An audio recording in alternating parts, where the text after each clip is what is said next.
She was still drunk when she laughed at me. I was lifting a box labeled winter clothes / memories / who even cares anymore. And she was on the patio, barefoot, tangled in her sequin dress like a peeled candy wrapper.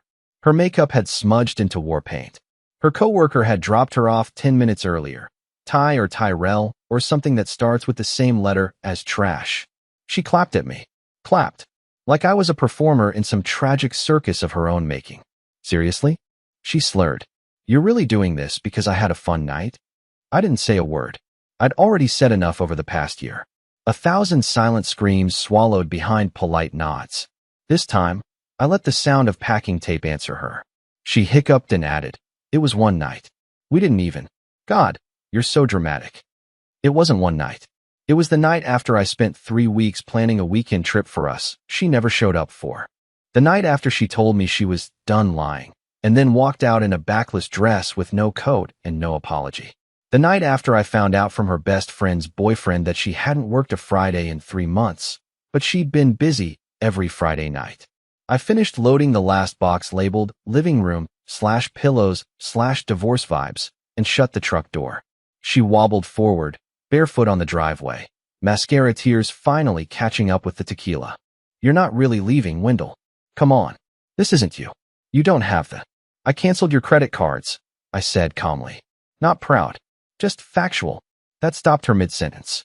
And the rent. I added. Lease is in my name. I already gave notice. You've got 2 weeks before the landlord changes the locks. Better call Tyrell, or whatever his name is. Hope he's got a guest room. Her eyes finally sobered. I mean it. 1 second she was just drunk noise, the next, snap, total silence. Reality hit her like ice water down the spine. She whispered, You're serious? I nodded. She looked around like the driveway had shifted into another dimension. But why now? Why now?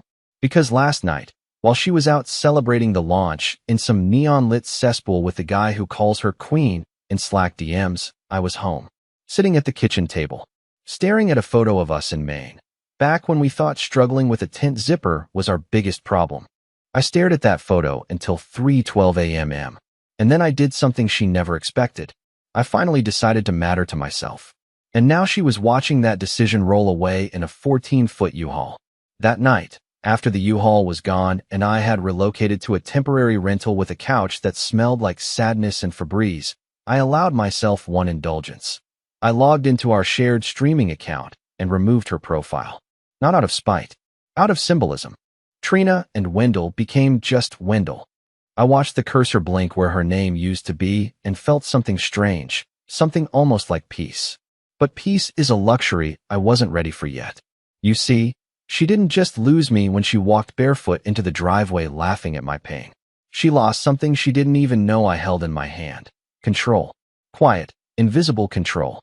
And the unraveling began long before that U-Haul ever showed up. I had started months ago, when things began to feel off, when her eyes stopped lighting up when I walked in the room, when she stopped asking how my day was, when every hug felt like a forced gesture at a family funeral. I didn't fight her then. I just started watching. Not invading, not hacking, just noticing. And oh, there was so much to notice once you stopped pretending not to. I knew about Tyler. Not because she told me. Because I listened. She once said his name in her sleep. Not moaned it. Not whispered it like a scandal. Just said it. Softly. Like someone calling for a taxi. I remember lying next to her, staring at the ceiling in the dark, blinking in time with the ceiling fan, and thinking, Tyler, huh? And that was all it took. Over the next few weeks, I became a ghost in my own life. Silent, unnoticed. I began collecting passwords, copying bank statements, rerouting mail. Again, not out of vengeance. I wanted to know what kind of battlefield I was walking onto. I wasn't trying to punish her. I was trying to stop bleeding without her noticing. The night she came home smelling like sweat, vodka, and cologne that I didn't own, she collapsed into bed like nothing happened. She didn't even pretend to care anymore. And as she slept, I sat at the kitchen table changing the password to the home Wi-Fi. That was my first step. The next morning, she woke up in her usual fog, grabbed her phone, and blinked. Why isn't the Wi-Fi working? She mumbled.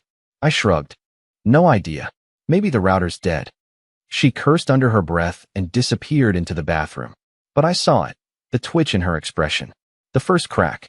That phone was her oxygen mask, and without it, she was suffocating. She couldn't text him. She couldn't check if he had messaged back. I imagined her thumbing at the messages icon like a lab rat pushing a feeder button that stopped working. That evening, she went to her friend's place to figure it out. I already knew what was waiting there, nothing. Because I'd already disabled her cloud access and routed all verification emails to my backup account. The deeper she tried to reach out, the more dead end she'd find. But still, I didn't confront her. Not yet. She still thought I was weak. Still thought I'd fold like always. She didn't realize I wasn't trying to hurt her. I was letting her feel what it was like to lose something she never thought could disappear. And she had no idea the worst was yet to come. Because by the time she discovered her work phone was no longer on the family plan, and her social accounts mysteriously began to vanish one by one, she would realize the truth. She wasn't married to a doormat. She was married to a man who waited until she turned around and then lit the bridge on fire. It started with the Spotify account. 1 minute she was playing her Hot Girl Energy playlist at full volume in the bathroom, and the next, the music cut mid-song. At first, she shouted at the speaker, then at the app, then at me. I told her maybe it was the Wi-Fi again, even though I knew she was no longer authorized. I'd changed the password, the email, and the recovery number weeks ago. Then it was her Gmail, then Netflix, then Venmo. Every time she reached for a piece of herself, a little digital fingerprint of her curated, manicured online world, it was gone. Just gone. Like her existence had quietly been cut from the internet with a scalpel. And still, she didn't know it was me. That's the thing about people like Trina. When they assume you're weak for long enough, they stop looking over their shoulder. They mistake silence for surrender. They forget that quiet people don't raise their voice when they've had enough. They just leave the door open and let the storm in. But she was starting to feel it now. The shift. She came home that Thursday earlier than usual. No silver dress. No lipstick. No high energy, fake stories about brainstorming sessions with Tyler at a 24-hour co-work cafe. Whatever the hell that even meant. She walked in quiet, and for once, she looked tired in a way that makeup couldn't fix. I was sitting at the dining table again, pretending to read a book I'd already finished. She hovered for a minute behind me. I didn't say a word. I think someone hacked my stuff, she said finally. I turned a page, slowly. Weird. It's not just one thing. I can't get into anything. Instagram says my username doesn't exist. I nodded like she was telling me about the weather. That's strange. She paused, and I could feel her staring at me, waiting for a flicker, a twitch, a sign. But I gave her nothing. Not because I was smug, because I was exhausted. Do you know what it's like to live in the same house as someone who cheated on you and expects you to keep refilling the toilet paper? It's not pain. It's erosion, day by day, until your bones turn to dust and you smile through it like a polite ghost. She stepped closer, her voice softer now. Can you help me reset it? You're good with that stuff. That nearly made me laugh. Help her reset the world I had carefully, methodically dismantled? I wanted to scream. You lit the match and now you want me to rebuild the house. But I didn't. I just tilted my head. I thought Tyler was good with tech. And there it was. A silence so loud I could hear her heartbeat change. She froze. Just for a second. But that's all I needed. Her pupils shifted. Her lips parted. Her hand twitched like she was reaching for an excuse that wasn't loaded yet. I don't know what you think you know, Wendell, she started, that old defensive tone creeping in, the one she used when caught in a lie she hadn't fully prepared for. I stood up and faced her. Calm. Cold. My voice wasn't raised. It didn't need to be. I know enough to disappear you from your own life without touching a single strand of your hair. She stared at me like I had grown a second head. And maybe I had. Maybe I was finally becoming the version of myself that had been buried under all those nights of pretending everything was okay. But now I was done pretending. And the best part? She had no clue how deep this went. Because she hadn't lost just her accounts. She'd lost access to something much bigger. And the next morning, she was going to wake up and discover that the job she used to cheat on me no longer existed. I imagined the scene vividly. Trina stepping into the lobby of that glass tower downtown. High heels clicking confidently, iced coffee in hand, probably still texting someone she shouldn't. The same hand that used to rest on my chest when she'd say, I love you, now carrying caffeine and lies. She would have smiled at the security guard like she always did, probably made some half-flirty joke about the weather, then swiped her keycard at the turnstile like every other Monday. And then nothing. A red light. A dull beep. Try again. Beep. Again. Beep. I didn't see it in person, of course, but I felt it. Because I was the one who submitted the anonymous security audit tip to their HR department 6 weeks earlier. I told them that one of their employees had been using company tools to conduct extracurricular communication during working hours. Screenshots, IP logs, Slack timestamps, all forwarded. No names needed. Just clues. The kind that make corporate lawyers panic. It wasn't even hard to pull off. She used our home network for everything. I didn't need to hack a thing. I just watched and documented. She had no idea the company had already started investigating weeks ago. That IT had quietly begun monitoring her messages.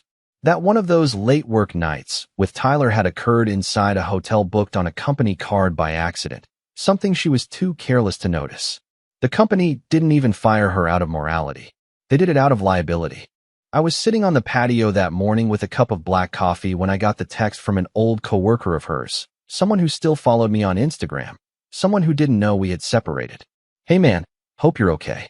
Heard Trina got escorted out this morning? What happened?" I didn't respond. I just stared out at the quiet street, letting the morning breeze roll over my skin.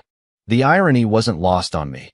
All those months where I begged her to talk to me, and now, everyone else was talking about her.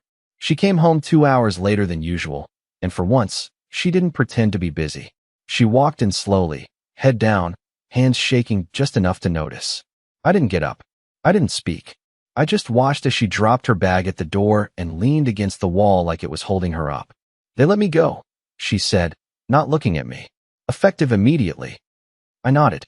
"They said there was an internal investigation," she continued. "Someone accused me of using company systems for personal." "I don't even," she trailed off. I let the silence stretch, and she finally looked up at me. Her face wasn't angry this time. It was scared, and for the first time since this whole thing began, I saw it. Not guilt, not regret. Fear. The dawning realization that the man she had emotionally abandoned was now 10 steps ahead of her, and had been for a long time. "Did you?" she began, her voice brittle, almost breaking. "Did you do something?" I didn't answer. Not because I couldn't, but because she didn't deserve the closure. Instead, I stood, walked to the table, and placed a single envelope in front of her. Inside was a printed document, a timeline, a breakdown. Every missed call, every unexplained night, every bank transaction, every Slack message logged, every trace of Tyler. I had labeled it, in bold black marker, with a single word, receipts. She didn't open it. She just stared at it, like it might explode. I stepped past her, grabbed my keys, and as I reached the door, I heard her whisper, "I didn't think you had it in you." And she was right. I didn't either. Not at first. But being invisible for long enough does something to a man. It teaches him patience. It teaches him how to observe without blinking. And it teaches him how to remove someone from their own world, one quiet step at a time, until there's nothing left for them to stand on.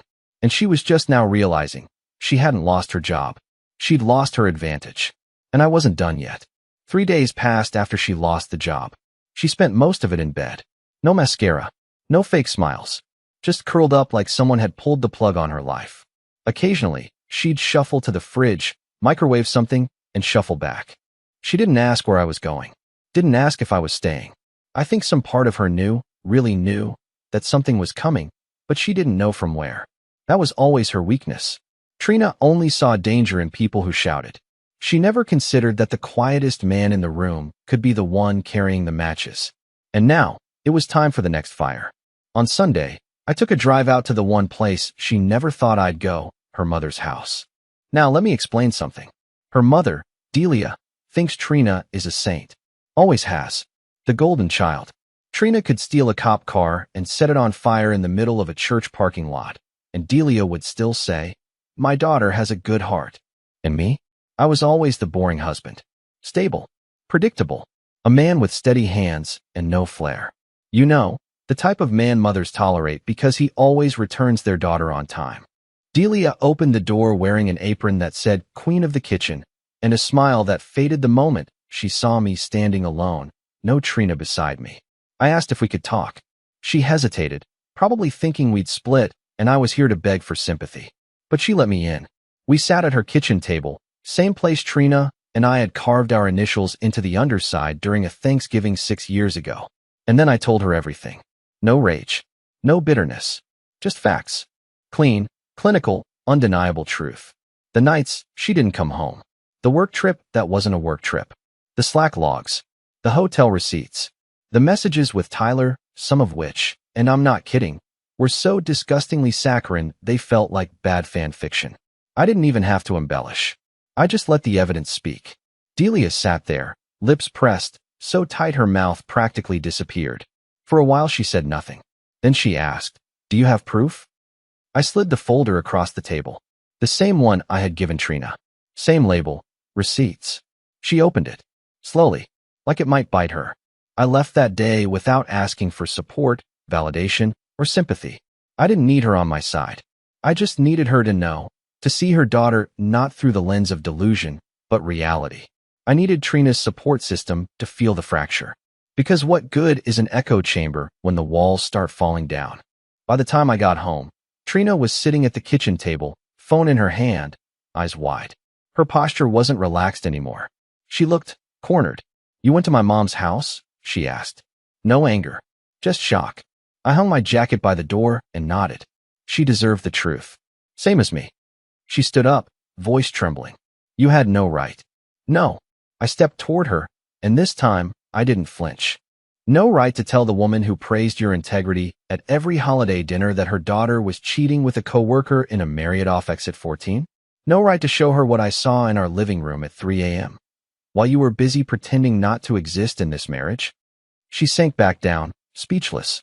I continued, voice even and deliberate, like I was reading off a menu.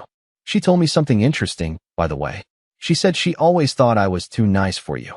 I think she meant it as an insult. I took it as confirmation. And then I said it, the line that hit her harder than anything so far. Because being too nice is exactly what made me dangerous. She didn't sleep that night. I know because I heard her pacing upstairs. She called friends. None answered. She tried texting Tyler. Yes, I saw the screen reflection in the window, but his messages had stopped 2 days ago. I already knew why, but I was saving that surprise for later. And so she stayed in the house, alone with the version of me she never expected, the man who doesn't raise his voice, but still manages to take away everything. She hadn't just lost her job. She hadn't just lost her sense of control. Now she was starting to lose her image, and the lies were rotting from the inside out. And I was only halfway done. By Tuesday, I noticed a shift in the air around her. Not just guilt, not just dread, something worse. A kind of frantic, silent panic you only see in people who just realize the cavalry isn't coming. I'd been watching it unfold quietly, like observing a houseplant slowly dying even though it was still green. She'd stopped wearing makeup. Not for comfort, for control. You see, Trina always used appearance as armor. But now she didn't even bother. She spent her days pacing from room to room, texting, refreshing, redialing. I'd catch glimpses of her staring at her screen, willing it to light up. Every buzz from my phone made her flinch. I knew why, of course. She was waiting for him. Tyler. Her beloved, he's just a coworker who accidentally showed up in our grocery list app once because she was stupid enough to sync him as a contact. She thought I never noticed. She thought I never questioned why a marketing associate was suddenly interested in joint budgeting. But here's the thing. When a woman stops hiding something, that's not freedom. That's arrogance. She assumed he'd protect her, or at least answer. He didn't. By then, I had already spoken to Tyler. Not in person. That would have been too much theater. I reached him through a business alias email I used for freelance consulting. He had no idea who I was. We exchanged 5 emails. He thought I was from a recruitment firm looking for corporate culture feedback on past team leadership. I asked what kind of atmosphere he preferred, whether he'd ever been involved in any non-HR approved relationships with coworkers, and whether he'd consider new opportunities if his current one soured. He was eager. So eager. Like a kid invited to sit at the adult table for the first time. And then, when I dropped the final question, have you ever had to quietly walk away from something before HR found out? The tone shifted. He stopped responding. 2 days later, he deleted his LinkedIn. 3 days after that, Trina couldn't find his number in her phone anymore. I didn't delete it. I didn't have to. He did. She asked me about him that evening, casually, as if it were small talk. Have you, heard anything about Tyler? From work? I was making tea. I stirred slowly. No. Why? Her voice cracked, just slightly, like the first hairline fracture in a windshield. He's not answering. I think something might have happened. Oh. I let the silence marinate, then added, didn't you say he was married? That landed. She flinched like I slapped her. Her eyes searched mine, probably trying to figure out whether I knew everything. She didn't realize she was already living in the fallout. What really broke her wasn't his silence. It was the realization that she wasn't his first betrayal, just his next mistake. Because here's the fun part. You remember that anonymous email I mentioned earlier? The one to her company's HR? There was another version of it. Modified, dated, branded, and sent to his wife. She was an attorney. I made sure of that before I hit send. So while Trina was spinning in circles trying to reach him, he was knee-deep in a living hell of his own, one I never had to witness. I didn't want to. I just wanted the silence. The glorious silence that comes when someone realizes they've burned down their life for a man who wouldn't even text back. By midnight, she was sitting on the hallway floor, barefoot, staring at the wall like it had answers. I think I ruined everything, she said. I didn't disagree, and I didn't console her either. I went upstairs, brushed my teeth, and went to bed. Because when you're finally ready to let go of someone who thought you'd never leave, you don't need closure. You become it. The morning she made breakfast, I knew something was wrong. Not wrong like betrayal, wrong like strategy. I woke up to the smell of eggs, toast, and something sweet. She was humming in the kitchen, quietly, the way she used to before everything fell apart. There were even flowers on the table, cut awkwardly short like she panicked at the last minute and didn't know how to arrange them. She wore the gray cardigan I'd once told her I loved. The one with the small coffee stain on the cuff that she used to hide with her sleeve. She smiled when she saw me like we were in a rom-com's last 10 minutes. Like all this could be undone with toast and orange juice. Thought I'd make you something, she said softly. I nodded and sat down. I didn't say thank you. I didn't say anything. I just watched her. We ate in silence, and she tried. Oh, she tried. To pretend like this was normal. She asked about my work. She mentioned a movie we once watched in year 3 of our marriage, as if I wouldn't notice the sudden nostalgia grenade she was trying to toss into the air between us. She even reached for my hand once, gently, like she was unsure if it was still allowed. And for a moment, I almost let myself forget. For a moment, I wanted to believe in this performance. That people could break everything and then tape it back together with pancakes and polite smiles. That somehow we could return to that version of us before Slack messages and late-night meetings and the smell of another man's cologne in her hair. But I'd already made my decision, and she didn't know it yet. After breakfast, we sat in the living room. She curled her legs under her like she used to on Sundays when she'd read half a chapter of a book and then get distracted scrolling Instagram. This time, she looked straight at me, really looked. I miss us, she said, and for once, her voice didn't carry that sharp, performative edge. It was soft, small, real. I know I messed everything up, but I swear, I didn't mean for it to go this far. I said nothing. I thought you'd always be there, she continued. That no matter how far I drifted, you'd pull me back. You always did before. You were the anchor. And there it was. The mistake. She thought love made me immovable.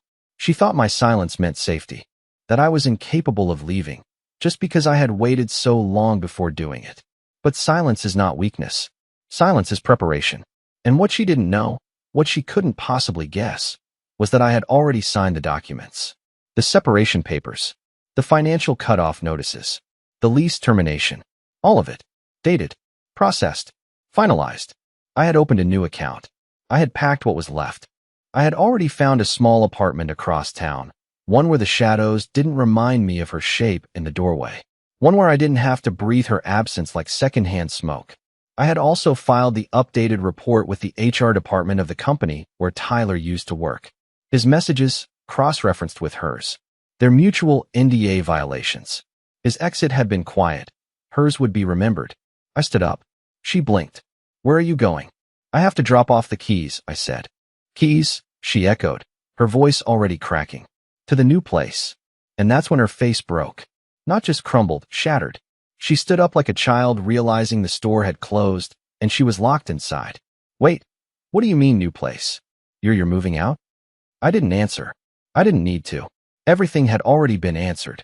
Months of silence, of slow exits, of quiet strategy. All she had to do was pay attention. But she never did. "You're really leaving me?" She whispered, stunned, as if I hadn't already been gone for weeks. "I already left," I said. And I meant it. She wasn't losing me. She lost me a long time ago. This was just the echo finally reaching her ears. 2 weeks later, I stood in the middle of my new apartment. Bare walls, dusty floor, no furniture except for a second-hand couch and a coffee table made of reclaimed wood that looked better in the photos than in person. The light was different here. Softer. It came through the windows like it didn't have to prove anything. Like it belonged. I didn't cry. I didn't laugh. I just exhaled. I hadn't done that in years. I sat down on the floor with a cup of tea and let the silence settle in.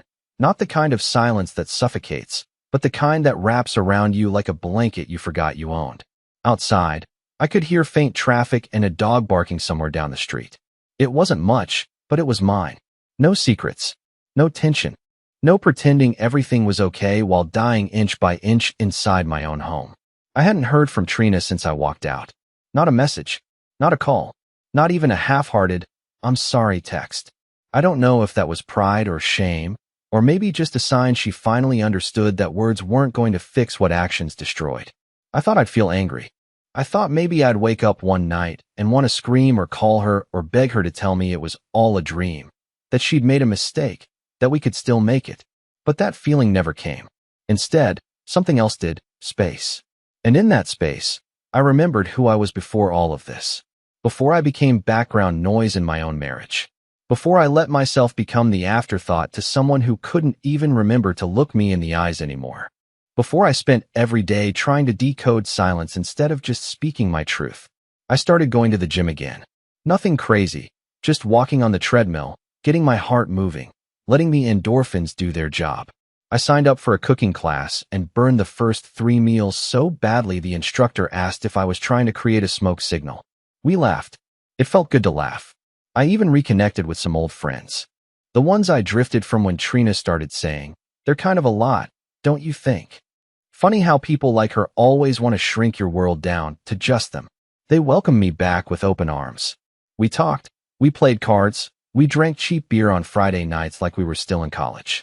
And for the first time in what felt like forever, I wasn't worried about who was texting my wife or whether she'd come home smelling like someone else's cologne. I didn't miss her. I missed the version of her I thought I had. The one who looked at me like I mattered.